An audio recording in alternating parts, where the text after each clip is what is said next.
All right, let's jump right in, shall we? We're diving deep into Habakkuk today. This guy, he's something else. Right. I mean, you've got this prophet who's not just, delivering a message, but actually arguing, having a full-on debate with God. Yeah. It's not your typical fire and brimstone prophecy, is it? Definitely not. He's grappling with some seriously tough questions about injustice and God's, well, apparent inaction. It's almost like he's saying, okay, God, if you're really there, why are you letting this stuff happen? Right. It's actually a really relatable struggle. Totally. And what's so interesting is it's not framed as like this rebellious act or anything. No, no, no. It's more this raw, honest, almost desperate dialogue with God about the pain he's seeing all around him. And I think that's what makes Habakkuk so powerful. It reminds us that questioning, wrestling with faith, it's not a sign of weak belief. It's part of the journey, right? Yeah, absolutely. It can be part of a really deep personal journey. For sure. And you see that right from the beginning. I mean, the book opens with this intense lament, right? Yeah, like a gut punch, Habakkuk's living in the society overrun by violence. where the legal system is basically useless. And the wicked are basically having a field day, exploiting everyone. His words are so raw, so honest. It's like, why do you make me see wrongdoing? Why do you just stand there and watch trouble? And you feel that, even today, it's still so relevant. Oh, absolutely. That cry of the human heart in the face of suffering, it's timeless. Totally. And then comes the shocker, right? God answers. But not in the way you might expect. No, not at all. Instead of, promising comfort, smiting the wicked, he basically drops this bombshell, He's going to use the Babylonians. this notoriously brutal empire, as his tool for judgment. Talk about a plot twist. It's wild. And it really makes you think about that, that complexity of divine justice. Yeah, because we tend to think, right, black and white, good versus evil. Right. But God operates on a whole other level. For sure. I mean, you think about it, using a flawed, even brutal nation like Babylon to accomplish his purpose, it kind of makes you uncomfortable. It challenges our easy categories. It does. It really does. And we're not talking about some random army here, No, no. The Babylonians were notorious. Known for their ruthlessness. The text describes them as faster than leopards, swooping down like vultures, their faces set on violence. And it's not hyperbole either. Right. I mean, their military tactics, infamous. They were masters of siege warfare, psychological warfare. I mean, utterly relentless, And Nebuchadnezzar, their king. ambitious, cruel. Yeah, so when God says he's sending them. Yeah, it's meant to make you squirm a little. Oh, yeah, for sure. Make Habakkuk squirm, too. Definitely. It's like God is saying, are you sure you want me to answer? Because the answer might not be what you want to hear. But, Habakkuk, he's not one to back down, so he pushes back, basically saying, okay, God, I get that, you're all powerful, that you're just... But how can you use a wicked nation like Babylon to punish others? It seems like a contradiction. It does. He's wrestling with this, the implications of what God's saying. This isn't blind faith, is it? Yeah. This is engaging, having that theological debate, which is something I think, we're invited to do as well. Totally. And that's what makes Habakkuk so fascinating. He's not just this passive recipient of revelation. He's actively engaged in a dialogue. Absolutely. Seeking understanding, even when it's tough. Even when it challenges our assumptions. So now we've got Habakkuk pushing back against God's plan. What's God going to say next?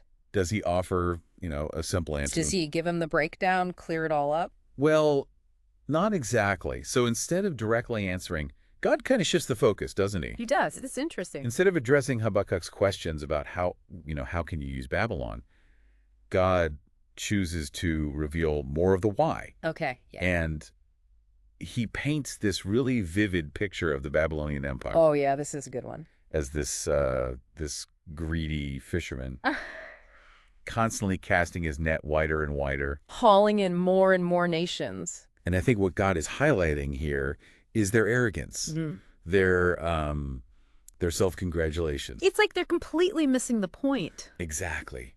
They're celebrating their own strength, their cleverness, not recognizing God's hand in any of it. So they're basically setting themselves up for a fall. Yeah, it's like they're drunk on their own power. Totally blind to the bigger picture. Exactly. That their pride blinds them to the fact that all power, all authority ultimately comes from God. They think they're in control, but they're just pawns in this much bigger game that they don't even realize they're playing. Okay, so we've got the setup. Where's this going? Well, this is where it gets really interesting because we get this huge shift in tone. Oh, yeah. Things take a turn. God starts talking about their downfall. The Babylonians. Yeah. He says they'll be mocked, plundered. Their empire will crumble. It's a total reversal of fortune. Wow. I mean, talk about a comeuppance. Does that satisfy Habakkuk, though? I mean, is that kind of like, okay, that's the justice I was looking for? I think it's more nuanced than that. It's not just about revenge or, an eye for an eye. Right. It's about exposing the fleeting nature of power, I think. Okay. It was built on pride and self-reliance. They thought they were invincible. Yeah, totally. Yeah. But God is showing Habakkuk and us, that true power, it rests with him. And it makes you think, about how often we think we're getting away with things, or that our actions don't really matter. But they do. Yeah. Habakkuk reminds us that God sees it all, and there will be a reckoning. In his time. In his time. Okay, so there's a verse in this section that I always found really interesting. Chapter 2, verse 4, it says, "The person of integrity will live because of his faithfulness." That's a good one. But it's so easy to just kind of take that at face value, right? It is. Like, just be good and things will work out. But knowing the context, I feel like it has a much deeper meaning. Oh, absolutely. It's not just about being a good person, doing good deeds. Right. It's about where we place our trust. It's like contrasted with the Babylonians who rely on their own strength. Their own cunning. The person of integrity, the one who lives by faith, chooses to trust in God. Even when it's hard. Even when it doesn't make sense. Really? Even when the world around them seems to be falling apart. So it's not about earning God's favor. It's about aligning ourselves with his will, even if we don't understand. Yeah, I like that. And this kind of brings us to another theme that runs through the whole book. The rejection of idols. Yeah. Why do you think God spends so much time on that?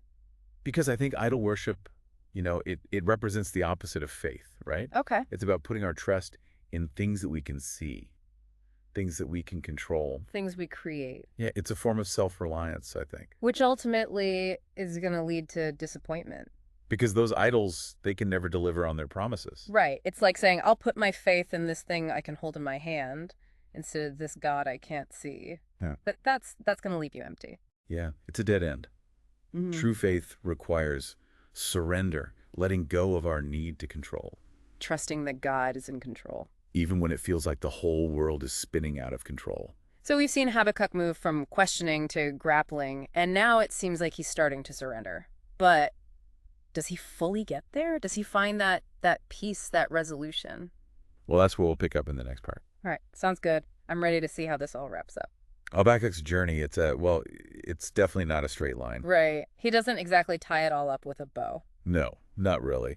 He's seen the consequences of pride and self-reliance, but does he find the answers? Yeah. Does he reach that place of understanding? It's not so much about a neat answer, I think, but a transformation, Okay, I see what you mean. He goes from demanding explanations to really contemplating, like wrestling with the very nature of God. And the nature of faith. So Exactly. And that's where we get to one of the most powerful passages in the whole book. Chapter 3, right?